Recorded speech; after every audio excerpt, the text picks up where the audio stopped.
You might think it's impossible to attract leads every single day, but chances are you might already be doing it. You're just not tracking things that are actually considered leads because they don't look how you expected. So let's talk about this. First of all, in the online space, what I notice is that we tend to only measure the best in the top of something, and then anything else that should be measured kind of gets ignored. Let's think about it, for example, with monthly sales revenue in the online space. Typically, the only celebrations of revenue that we see in the online space is someone celebrating after a launch, which is after they've literally killed themselves posting content every single day for 2 months straight and hosting 3 live events and growing their email list and by 1,000 people and running paid ads where they spent $2,000. That seems to be the only, and their launch goal was to make $100,000 and they made $120,000. That seems to be the only time that we see people celebrating their monthly revenue. And that's a problem because no one's thinking about the fact that there's a person who every single month attracts 3 new clients and they consistently make $10,000 a month. That's amazing. We're not looking at that because we're not often measuring all of the things that are markers of success. We only typically measure the top and the best of the best of the best. When it comes to leads, it's no different. The things that we typically only measure for leads is someone filling out a contact form on our website, right? And that's probably what you thought is like, yeah, if I'm not getting people booking, no one's really booking sales calls or discovery calls, and no one's really filling out my application. And if that's a concern that you have, then let's talk about it. But first, my name is Letitia. My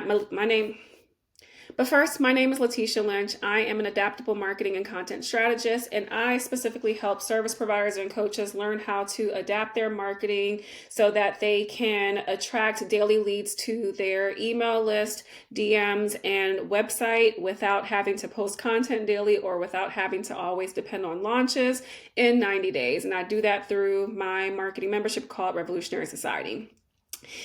I am specifically trying to help you in this particular video because of the fact that so many of my members have been concerned about the fact that they aren't seeing daily leads yet. And I was like, I bet you're just not measuring what should be considered daily leads. So here are 4 things that are also considered leads that you're probably not tracking. So the first, here are 4 things besides people filling out your discovery call form or contact form or booking a sales call that should be considered leads.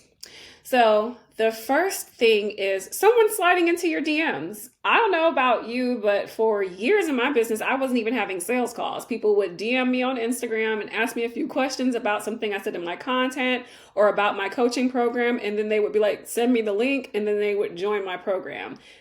That was it. I've also had that happen for my one-on-one services that I do with my content strategy. People aren't hopping on calls with me and I don't have application process for those particular things. Now, back when I had a coaching program, yeah, I had an application, but since then I haven't, and I still book clients on a regular basis. Not everyone's going to have a whole call. So if I was only measuring my success by sales calls or applications, I would feel like I wasn't getting any leads, but that's not true because I'm still booking clients. So leads are definitely happening. So that is the first one, is measuring people who are sliding into your DMs, inquiring about your services, or responding to a piece of content where you were essentially trying to lead them to your service and they're asking and elaborating and asking you more questions and saying how they relate to it, because those things, if you're good at DM sales, usually leads to a sales conversation.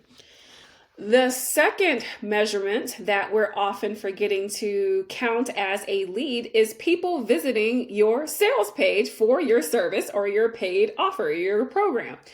And why we want to count this is because those people had interest in that program, in that service, and that's why they went to that page. And that person's a hell of a lot further along in their buying decision than someone who's just discovered you and they don't know who you are and they just went to your homepage of your website. that person intentionally went to that sales page. They may not have purchased, they may not have filled out your application, they may not have booked that discovery call or sales call or whatever your sales process is.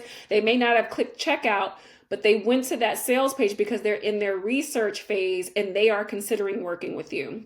And if you were doing something like a paid ad, this would be a good candidate for you to do a retargeting ad to, or if you were sending email campaigns, this would be a good candidate to have a tag for and have them get your browse abandonment sequence, because this person has shown interest by clicking the link to view your service. So this is someone that should be counted as a lead, and it's often overlooked.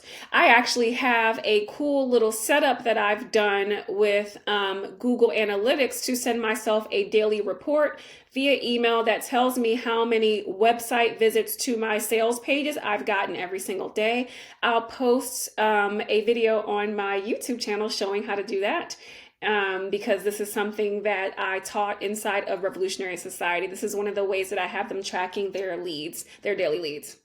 Okay, so that's your second way. So we have DMs and we have people visiting your sales page. The third way, which is one of our more obvious ways, is someone filling out a contact form to access either like your newsletter or like your free lead magnet or whatever that is. Obviously, if someone is giving you their email address in exchange for something, that person is obviously a lead. They may not be a lead for your paid service just yet, but they are getting on your email list, which is allowing you and giving you permission to market to them and to work your way into nurturing them to becoming a paying client. So this is obviously a big goal that you should have, and this is a good thing. So we obviously need to be counting that person as a lead. And then a fourth, and I'm really counting this as a bonus thing, and again, this might be something that you're like, nah, is someone visiting your page for your lead magnet. Kind of like the person visiting the service page has interest in that service. Someone visiting the page for your lead magnet has interest in that lead magnet. Maybe they didn't fill out the form yet, but that person is a hell of a lot further in considering whether or not that's a resource that they should give up their contact information for. And they probably will soon if they didn't already. And most of the time when they haven't, it's because something happened. Maybe they got there and wasn't sure if it was right for them. So maybe they need a few more pieces of your content to convince them that it's the right thing. Or maybe when they got there, something distracted them and they didn't get it. So in conclusion, these 5 ways total that I've given you are now all ways that you should consider tracking leads so that you know whether or not you're getting daily leads. And I bet now that you know these 4 additional ways on top of the main way that everyone always counts, now that you know these 5 ways, you probably are already in the process of getting daily leads. And if you're not, I show you how to attract daily leads in your business inside of Revolutionary Society. You can check out Revolutionary Society in the description. The link's in the description, or you can go to revolutionarysociety.com.